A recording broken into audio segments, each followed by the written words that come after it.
या ठिकाणी आपण DPR करत असताना आम्हाला मर्यादा देण्यात आली की इतक्या दिवसामध्येच्या आत आपण जर योजनांचा DPR तयार केला नाही. आता आमच्याकडे 46% सैन्य होतं. पहिली गोष्ट, माननीय माजी मंत्री या ठिकाणी बसले आहेत. 700 कोटी रुपयाच्या वरती कधीच खर्च न करणारं हे डिपार्टमेंट होतं. हे आजपासून नाही, हे पारंपरिकच आहे. 700 कोटी रुपये खर्च करणाऱ्या डिपार्टमेंटला डायरेक्ट तुम्ही आता ज्याचं वजन उचलण्याची ताकद 10 किलोची त्याच्या डोक्यावर 100 किलो दिला. इतक्या दिवसाचे आज DPR तयार करून दिले नाही तर आपल्याला कॅश शेअरिंग होणार नाही. मग करा DPR, काय DPR, त्याच्यामध्ये चुका झाल्या, रास्त आहे, त्या दुरुस्त करण्याचा आम्ही प्रयत्न केला. मान्य आहे. आता सोर्स देत असताना GSDने जे सोर्स दिले त्याच्यामध्ये आम्ही ते सोर्स करत असताना आमच्याकडे जेव्हा मॅन पॉवर कमी पडली तर आम्ही जिल्हा परिषद सांगितलं की तुमच्याकडे ते 4% आहे, त्याच्यामध्ये तुम्ही इंजिनियर लावा. त्याच्यामध्ये आपण टेम्पररी इंजिनियर सुद्धा लावले. DPR तयार करत असताना भूजल करणं, काही गोष्टी चुकल्या, हे मी बिलकुल या ठिकाणी नाकारू शकत नाही. आपण म्हटलं की जे 50%च्या वरती कामं ज्या इंजिनियर आपल्या डाईने केलं नाही, आता आम्ही काय केलं की सुबेला देऊच नये असं माझं स्वतःचं व्यक्तिगत मत होतं. बरोबर, मी सुबेला देऊ नये, क्लब टेंडर करावं, तालुक्याचा मोठ्या एजन्सीला काम द्यावे, माझी मानसिकता होती. सुबे गेल्या कोर्टात, सुबेने कोर्टातून निर्णय आणला की आम्हाला काम का देत नाही. कोर्टाने सांगितलं यांना काम द्या. मग सुबेने टाकलं, एक सुबेला 25-25 कामं केली. आता कॉन्ट्रॅक्टर कमी, कामं जास्त, मग गुलाबराव पाटलांनी ती कामं दिली नाही. पहिली गोष्ट अशी की माझं व्यक्तिगत मत जर विचाराल तर मी सुद्धा एक तुमच्यासारखाच लोकप्रतिनिधी आहे, मंत्री नंतर आहे. ज्यावेळेस मी म्हणलं की सुबेला देऊ नये तर हे सगळे सुबे कोर्टात गेले आणि यांनी कोर्टातून निर्णय आणला की आम्हाला द्या. माझी इच्छा काय होती मी तुम्हाला सांगतो की क्लब टेंडर करावं, एक मोठ्या एजन्सीला काम द्यावं, कमीत कमी त्याची गच्ची तरी पकडता येईल. आता हे 100 पोट्टे आहे, खिशात पैसा नाही, पण तो सुबे आहे आणि कोर्टाच्या पुढे आता सरकार चालते का तुम्ही सांगा. आम्हाला उत्तर द्यायचं असेल, कोर्टाचा निर्णय असेल तर मंत्री खुश, कोर्टाने सांगितलंय.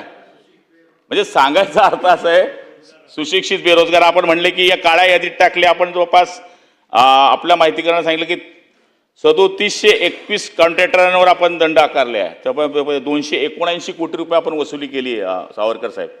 पण शेवटी आपण म्हणलं की बैठका घेतल्या पाहिजे. मी ठरवलेलं आता उद्या सुद्धा आपण जितक्या आमदारांनी मागण्या केल्या, उद्या 7 आमदारांच्या आपण बैठका लावलेल्या आहेत. मला आपल्याकडनं सुद्धा अपेक्षित आहे, मी काही एकटा जादूगार नाही आहे. जिथे जिथे मला कमी वाटेल आपण सूचना करा. तुम्ही सुद्धा याच्यामध्ये तज्ज्ञ लोक आहेत, ग्रामीण भागाचे लोक आहेत.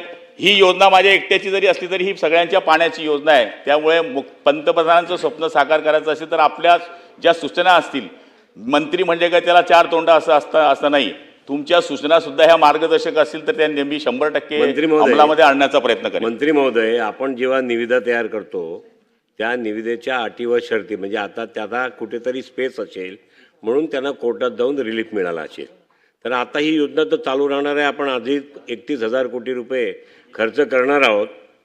माझं म्हणणं असं आहे की या संदर्भामध्ये आपण रिवाईज, आता जे काम चालू झाले ते चालू झाले, तुमच्या 25,000 योजना अजून बाकी आहेत. आपण त्याच्यामध्ये रिवाईज करताना टर्म्स अँड कंडिशनमध्ये ही स्पेस बंद करा, म्हणजे कोर्टातून त्यांना रिलीफ मिळायचा प्रश्न येणार नाही. आपल्याकडे निविदा करताना जर कुठली निविदा कशी पद्धतीने केली जाते त्याची एक विशेष वर्गवारी अधिकारी ठरवतात आणि त्यामुळे आपण त्याच्यामध्ये जनप्रतिनिधी आहात, आपण एक संवेदनशील मंत्री आहात, आपण सुद्धा त्याच्यामध्ये अशा आमदारांच्या विभागच्या बैठकामध्ये हे टर्म्स अँड कंडिशन ठरवताना त्यांना स्पेस मिळणार नाही तसं बघा. चला प्रश्न पुढे जा. प्रश्न क्रमांक 7 हरिश्चंद्र भोये. प्रश्न क्रमांक 3875. अध्यक्ष महोदय, छापल्याप्रमाणे. अध्यक्ष महोदय, पालघर जिल्ह्यातील अनेक आदिवासी गाव पाडे अद्यापही मुख्य रस्त्याशी जोडले गेलेले नाहीत. त्यामुळे अशा आदिवासी पाड्यातील नागरिकांना, विद्यार्थ्यांना काही किलोमीटरपर्यंत आज ही पायपीट करावी लागते. काही गाव पाड्यात मुरुम टाकून तात्पुरते कच्चे रस्ते तयार केले असले तरी अद्यापही अनेक गाव पाडे पक्क्या रस्त्यापासून वंचित आहेत. अध्यक्ष महोदय, तिलोंडा आंबेपाडा तालुका जव्हार जिल्हा पालघर येथील शैलेश मगन वागदडा या तरुणाचा रस्त्याअभावी वेळेवर उपचार न मिळाल्याने त्याचा मृत्यू झाल्याचा आरोप ग्रामस्थांकडून होत आहे. तिलोंडा गावापासून आंबेपाड्यापर्यंत रस्ता नसल्याने या गावातील रुग्णांना नेहमी डोलीतून दवाखान्यात घेऊन जावे लागते. ही वस्तुस्थिती आहे.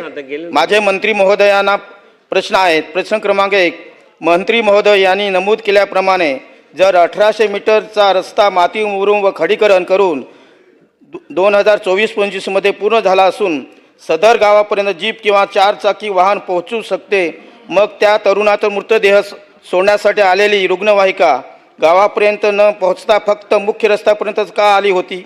प्रश्न क्रमांक 2.